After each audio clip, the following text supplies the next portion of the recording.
how you felt with these 7 days? Yes, Many sir. doctors are having a dilemma that said 7 days में कैसे changes हो सकता है? Not after joining, before Yes, joining, sir. they have this question. So now what are your views that Okay. 7 days really are a miracle, or what happened in these 7 days? Sir, of course, it's a miracle, I would say, because personally, me as well, I do not have any idea that, like in interview, that I should prepare personality development or the body languages.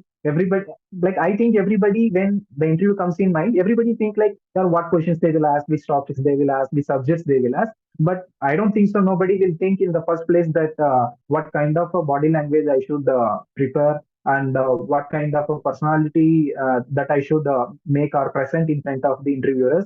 So that is the most important thing after coming to know that after learning from you, sir. So now I think before coming to the medical portion, that I think the most important thing is body language and the personality development, sir. Okay. Today I will ask question which were asked today. We'll try our best, Okay, and sir. I will Okay, cover few questions sir. which were asked on 8th, 7th, and even 5th and 6th. Okay, those also. What are your hobbies? Yes, sir. Yes, sir. So my hobbies are exploring new cultures, meeting new personalities, and making new friends, and playing cricket, sir. So my first question to you is, Yes, sir. first of all, tell me about hypertension diagnosis. Okay, sir. Sir, hypertension diagnosis, first of all, we do not have any specific investigations as per, say, radiologically to diagnose hypertension. So what we do is, as per American guidelines, hypertension is more than 140 systolic blood pressure and diastolic more than 90. So we ask the patient to check an BP monitoring at home for 5 days, and then come back to the doctor by writing it in a note paper, so that we calculate the average of the 5 days blood pressure of the morning and evening time. And if it's still the average comes out to be more than 140 by 90, that's how we clinically diagnose the hypertension, sir. How will you approach to patient with acute abdominal pain? Okay, sir. Sir, acute abdominal pain, first of all, the pain, abdominal pain in a short period, that is in hours, sir. So acute abdominal pain, which first of all, we should clinically take the brief history first of all, and then on examination, we should do the percussion and auscultation. And sir, there are different types of clinical presentation which leads to the abdominal pain. So we, first of all, we should conclude which quadrant of the abdomen that is causing the pain, or is it diffuse. So we first of all conclude that, and if it's particularly related to any quadrant, like for example, if it's related particularly in a right upper quadrant, that is most probably related to the liver or the gallbladder. And if it's particularly related to the right iliac region, so that is particularly most probably can lead to the appendicitis, or if it's a female case, we can also think about the ovarian torsion or ectopic pregnancy, and also the clinical symptoms the patient say. So according to all these location and also the patient symptoms on the clinical examination, then we manage accordingly. Okay, define health. Sir, health is an well-being without any physiological, mental, or psychological disturbances, sir. Okay. What do you mean by Down syndrome? Sir, Down syndrome is an autoimmune hereditary condition. The remaining things I have to recall it, sir. Sorry. Go through, okay? Okay, tell me about trench foot. Okay, sir. So trench foot is a condition when patient exposed to an extreme cold condition. So trench foot is the clinical signs and symptoms are erythema and swelling and pain to the particular area. It's trench foot is mostly in the peripheral toes or the fingers we see, sir. Okay. So the management is rewarming, floor reforming. Tell me the significance of paranasal sinus. Paranasal sinuses. Yes, sir, the paranasal sinuses helps to drain out the mucus and the secretions from the oral cavity and the nasal cavity. So that's how the paranasal sinuses, the physiological function of the sinuses are those. Sir. Okay.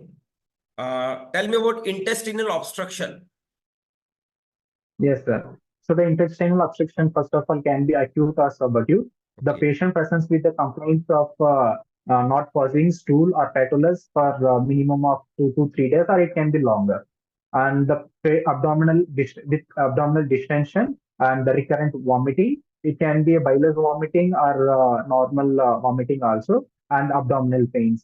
The first thing we do is keep the patient nil per oral and RT aspiration for proximal decongestion and proper antibiotics, and take an X-ray erect, which is best for clinically diagnose the intestinal obstruction. If it's not established still with the X-ray, then we can go for CT scan to confirm the diagnosis. So most of the times, the antibiotics, nuclear oral, or the RT aspiration will resolve the problem.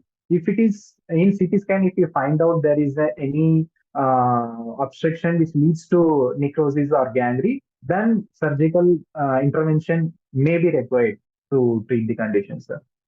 Okay. Do you know about chilblains? Means, sir, it's also a kind of an Cold injury. cold injury. Yes. Yes, sir, cold injury. Yes. So it's when patient exposed to the extreme cold, the peripheries of the hands or the feet will get erythema, painful conditions with blisters. Okay. Name the gland controlling BMR. Sir, it is our thyroid gland. Thyroid gland is controlling Basic basal metabolic metabolic rate. rate, sir. Okay, okay. Yes, sir. Okay, tell me about the type of joints. Type of joints. Yes, sir. Joints are like, sir, articular joints, and there is an synovial joints, and called as tendon joints. And also, sir, it's by anatomically we can say there is an period joint and uh, axial joint and socket and ball and socket joints. So these are different types of joints, sir. Okay. Tell me about the labor, types of labor. So labor, there are 4 stages. The first one is starting from dilatation of the cervix to till 8 centimeter, and from 8 centimeter till the delivery of the baby. The third stage is delivery of the placenta, and the fourth stage is observation for the next 24 hours. One question was asked in AMC, precipitated labor. The precipitated labor is at any stage of the labor. If the baby is not descending, or in the third stage, the placenta is not able to remove totally. So that is called as precipitated labor. Sir.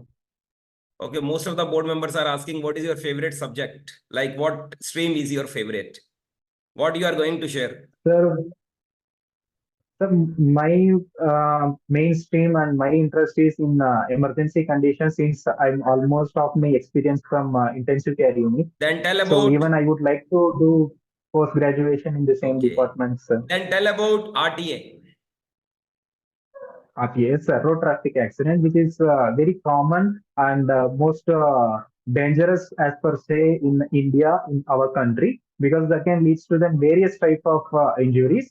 So starting from head injury, if the patient comes with an end injury, so first of all we suspect the cervical injury. So we apply Philadelphia collar, which is also called as cervical collar. Then we monitor the GCS of the patient, which is Glasgow score, which takes an eye response, motor response, and verbal response. Then according to the GCS score, if the patient is having 15 by 15, then we go for CT scan for an screening of the head, if there is any injury or not, to conclude that. And if the patient is having mild, that is from 13 to 15, we observe the patient and do CT scan and wait for the reports, sir. And if the GCS score is moderate, that is from 9 to 13, So we keep the patient nil per oral and do the CT scan and if inform to the neurosurgeon if it's required, sir. And if the patient is comes, then the GCS and if the GCS is less than 8, so first of all we need what we do need to do is intubate the patient, then do CT, and then inform the neurosurgeon to take over. And during the interval period, we can also give anti-epileptic drugs and also mannitol to decrease the cerebral edema and appropriate antibiotics, RT and police insertion, and then hand over it to the neurosurgery department, sir. What are the causes of jaundice? So jaundice, physiological jaundice, which is seen in mostly in newborns, and the pathological jaundice, starting from hemolytic, that is rupture of the red blood cells, which leads to the jaundice. And the next one is can be hepatocellular, so which can be intracellular or extracellular. Intracellular is because of the liver chronic liver conditions, or the extracellular, it can be because of the obstruction by the stones, gallstones, or some other conditions like the biliary atresia. These conditions can lead to this. So these are the different types of jaundice. Okay, tell about facial palsy. Facial palsy. Yes, sir. Sir, LMN, facial UMN. palsy. Yes, sir. Sir, the facial palsy is a condition that when the facial nerve is obscured by any other condition like tumor or any vascular tumors, yeah, that leads to the facial palsy. Sir, it can be lower motor neuron or upper motor neuron. Sir, when there is an upper motor neuron is the cause, then we see the patient symptoms like the drooping of the eyelid, drooping of the mouth, which leads to the saliva, and loss of sensation of facial muscles, and patient can have an loss of nasolabial fold. These are the symptoms, sir. And if the patient if is having lower motor neuron, then the patient can also have a symptom of loss of taste buds from the anterior two-third of the tongue, sir. Okay. Tell me about head Yes, trauma. sir. Head trauma. Sir, head trauma, first of all, we suspect cervical injury in all head trauma patients. So we apply the cervical collar, which is also called a Philadelphia collar, and we monitor the GCS score. And according to the GCS score, we categorize the patient as per the priority, we can say that. And if the GCS is less than 8, first of all, we have to intubate the patient, do the CT scan, and inform to the neurosurgeon to take over. And in interval period, antileptics and appropriate antibiotics, RT and police insertion, we can give, sir. Okay. Tell about diabetes insipidus. Yes, sir. Diabetes insipidus is a condition where there is an less, we can say, lack of anti-diuretic hormone. Sir, it can be of central diabetic insipidus, or it can be of nephrogenic diabetes insipidus. So central diabetes insipidus, the causes are because of the tumor or because of the hypofunction of the pituitary glands. The antidiuretic hormones is not at all produced in our body. That leads to the central diabetes insipidus. And the nephrogenic ones are antidiuretic hormones are present in our body, but the adrenal tubules is not responding, or we can say it's not restriction. I mean, the receptors are not working to the antidiuretic hormones to properly work. So that is nephrogenic and diabetic insipidus. Okay. Now one personal question. How you felt with these 7 days? Yes, Many sir. doctors are having a dilemma that sir 7 days में कैसे changes हो सकता है? Not after joining, before joining, Yes, they have this question. So now what are your views that okay. 7 days really are a miracle, or what happened in these 7 days? Sir, of course, it's a miracle, I would say. because personally, me as well, I do not have any idea that like in interview that I should prepare personality development or the body languages. Everybody, like I think everybody when the interview comes in mind, everybody think like, yeah, what questions they will ask, which topics they will ask, which subjects they will ask. But I don't think so. Nobody will think in the first place that what kind of a body language I should prepare, and what kind of a personality that I should make or present in front of the interviewers.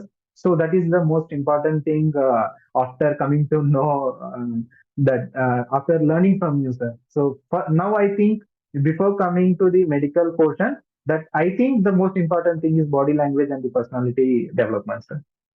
Okay. Okay, my next question Yes, to sir. you is gestational diabetes.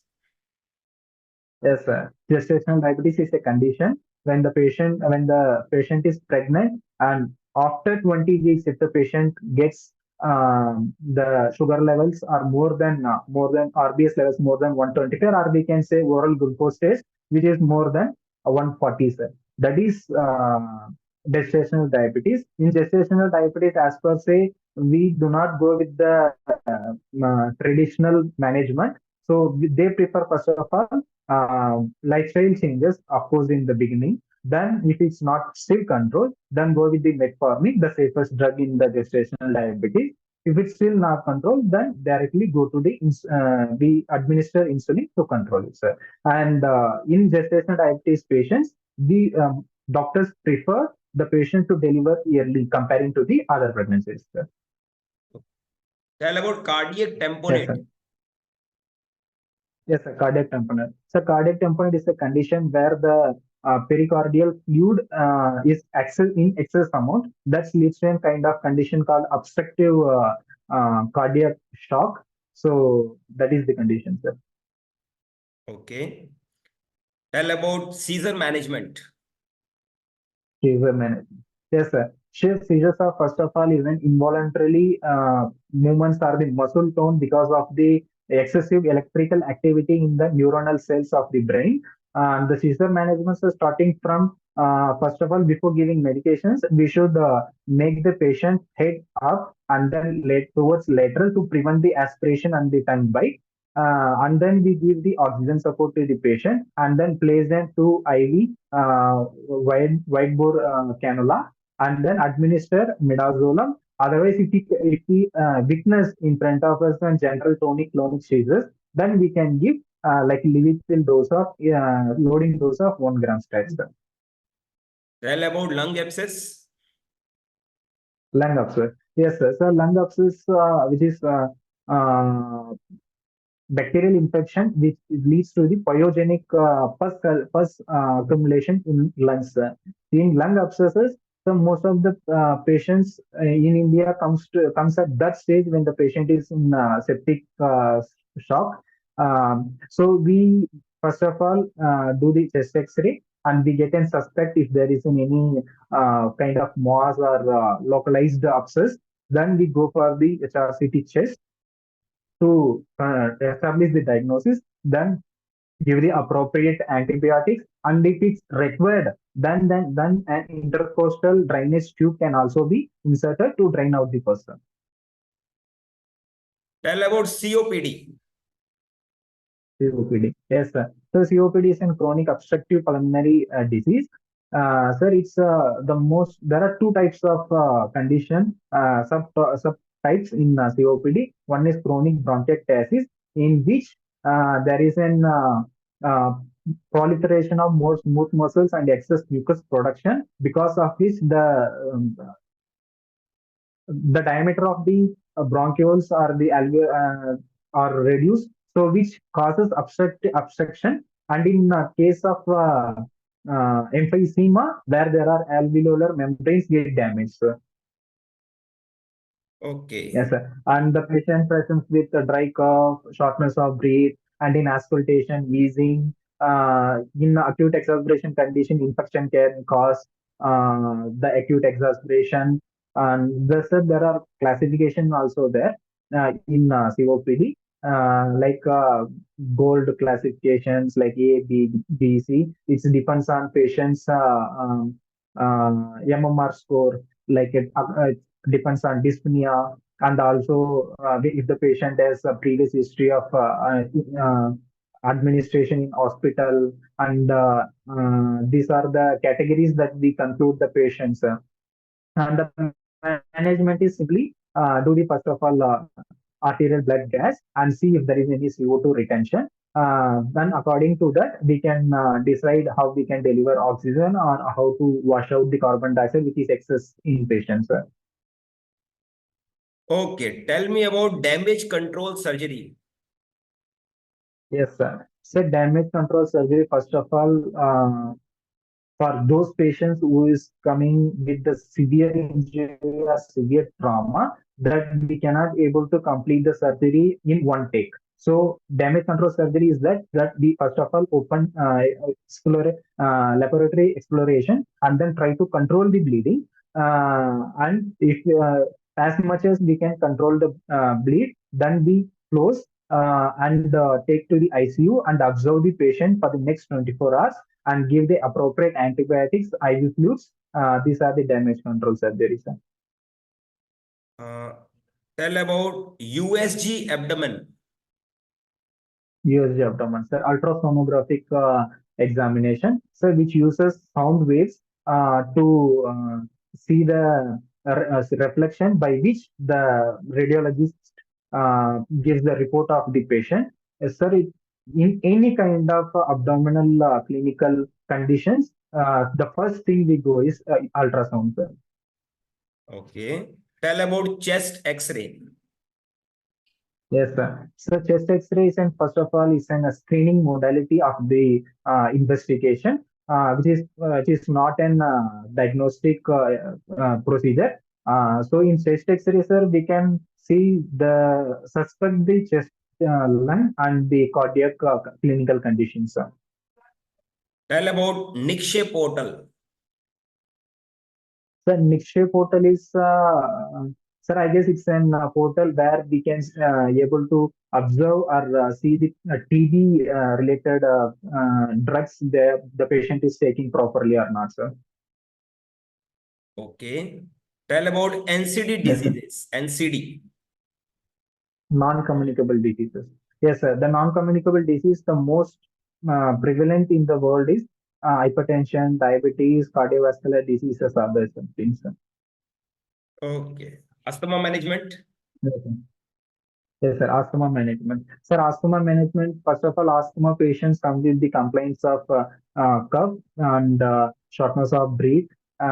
So these are complaints because of the reason in asthma, hyper reactivity of the bronchus and excess mucus production. So in management, first of all, we go with the short-acting beta adrenergic, which is a bronchodilator. And if it's still not relief, then we go with the long-acting beta-adrenergic drugs.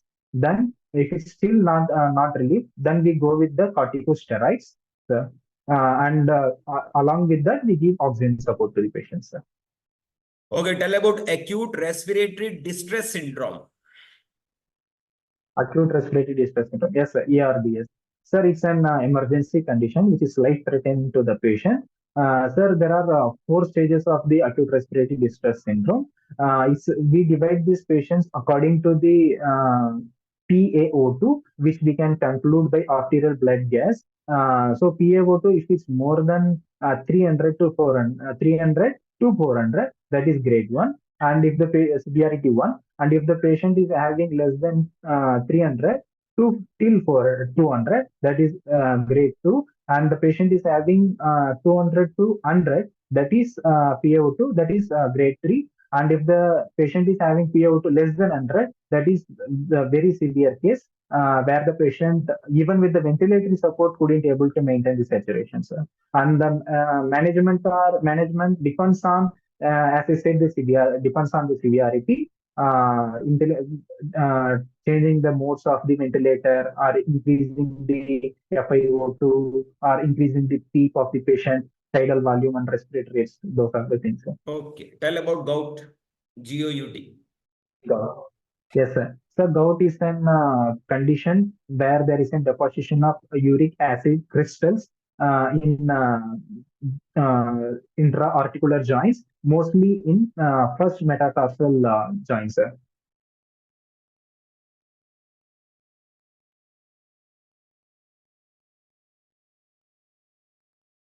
Sir, I can't able to hear you, sir. Peripheral pulses. Peripheral pulses. Yes, sir. So in human body, the peripheral pulses, the first is carotid pulse, and then radial pulse, and then femoral pulse, and then dorsalis pedis pulse. These are the four main locations. Except this, we can also see posterior tibial pulse and also temporal pulse. Okay, tell about portal hypertension. Portal hypertension. Yes, sir. Sir, the portal hypertension, in most of the cases, we see in chronic liver disease patients because of the anatomical disarrangement of the liver. The venous system which goes through the liver are disturbed, and which increases the pressure of the portal venous system. That leads to the portal hypertension. And because of the portal hypertension, there are a lot of other conditions which leads from the portal hypertension cause, What is the like full? esophageal varices, bacterial peritonitis, and ascites. These are the complications which leads from portal hypertension, sir. What is the full form of ASHA?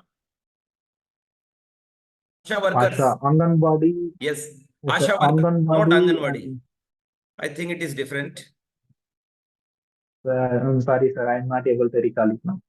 Okay. Answered very Yes, well. sir. Really, it was good.